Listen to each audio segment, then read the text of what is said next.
Welcome back to the Lost Tactician, where we decode the forgotten strategies that shaped human history.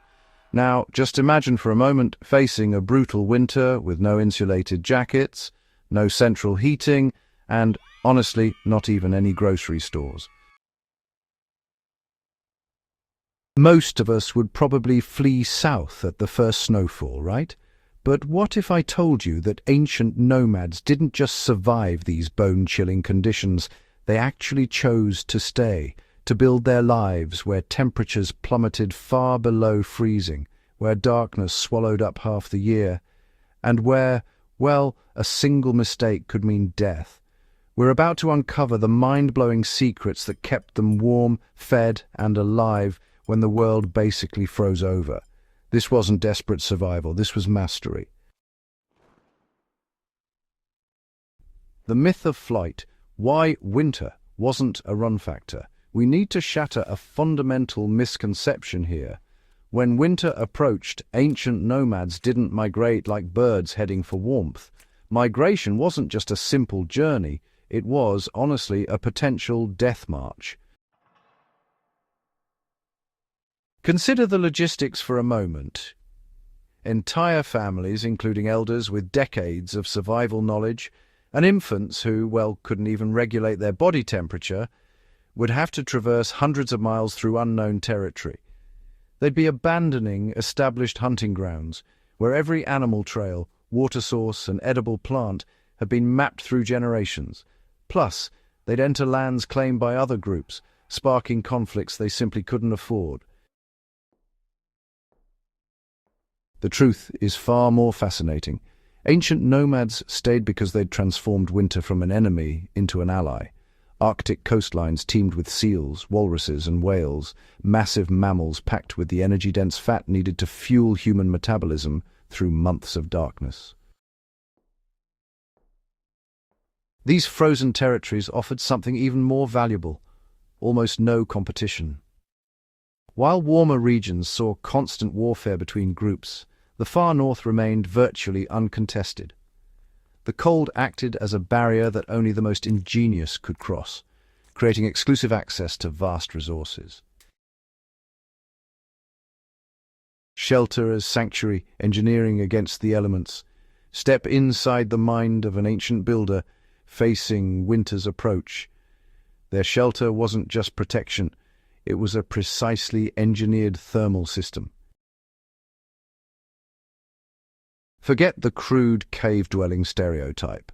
The Inuit igloo represents the most elegant solution: blocks of compressed snow arranged in a spiral dome, where air pockets trapped in snow create insulation, so effective that body heat alone could raise interior temperatures from -40 degrees outside to just above freezing inside, a 60-degree differential achieved without fuel. Across the Eurasian steppes, nomadic groups developed semi-subterranean pit houses, excavating several feet into earth where temperatures remained stable year-round. They'd construct a wooden frame, then layer it with sod moss and animal hides, creating insulation that trapped heat while allowing moisture to escape. The entrance became critical engineering, a lower tunnel that functioned as a cold trap, where frigid air would settle below the living space, creating a natural thermal barrier. Fire management separated the living from the dead. Winter fires were small, controlled, and efficient. Ventilation holes positioned with precision prevented smoke inhalation while minimizing heat loss. The solution wasn't heating a large space, it was concentrating multiple people in an intentionally small, well-sealed structure where shared body heat became a collective furnace. The pantry of ingenuity, food and resource preservation was absolutely vital for ancient nomads. Winter's greatest threat wasn't really the cold, but rather the looming risk of starvation during those long months when hunting opportunities just disappeared. So, to combat this, ancient nomads came up with preservation techniques so effective that, honestly, some of them remain standard practice right up until the invention of industrial refrigeration. The real genius here lay in their ability to understand preservation's biochemistry, even if they didn't know the science behind it. Fermentation, for example, transformed perishable fish and meat into stable, nutrient-rich foods. Resource mapping, though, extended well beyond just food. It included every material necessary for survival. Before the first snowfall, families would harvest specific grasses for insulation, collect mosses prized for absorbency and antimicrobial properties, and stockpile birch bark for waterproofing. Men ensured there were adequate fuel stores for heating and for rendering animal fat into lamp oil, which provided precious light through the polar night. This level of preparation required, encyclopedic environmental knowledge, wisdom that was tested and refined through countless winters. Community and knowledge formed the social fabric of survival. In the frozen darkness, technical skills alone simply couldn't guarantee survival. The social structure transformed into, really, a collective organism, where each member's specialized knowledge contributed to the group's survival. Elders carried, irreplaceable decades of weather pattern observation, star navigation for winter travel, and locations of emergency food caches established generations earlier.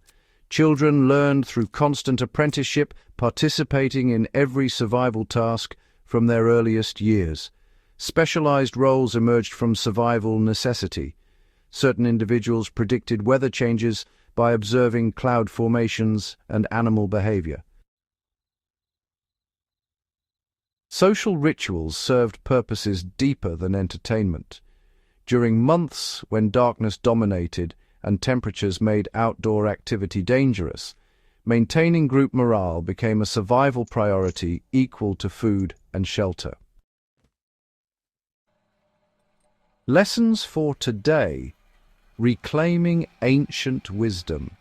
As we face climate instability and potential resource disruptions, these ancient strategies look less like historical curiosities and more like an instruction manual we've forgotten to read.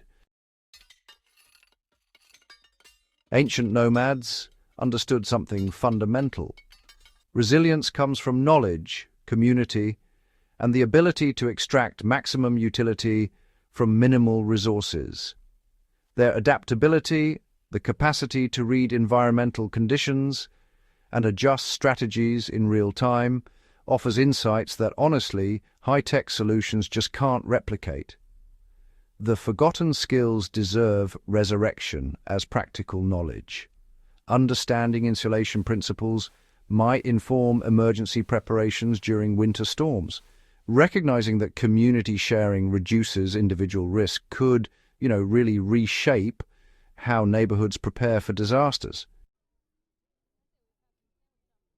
We are their descendants, carrying the same genetic inheritance that allowed them to thrive in frozen wastelands.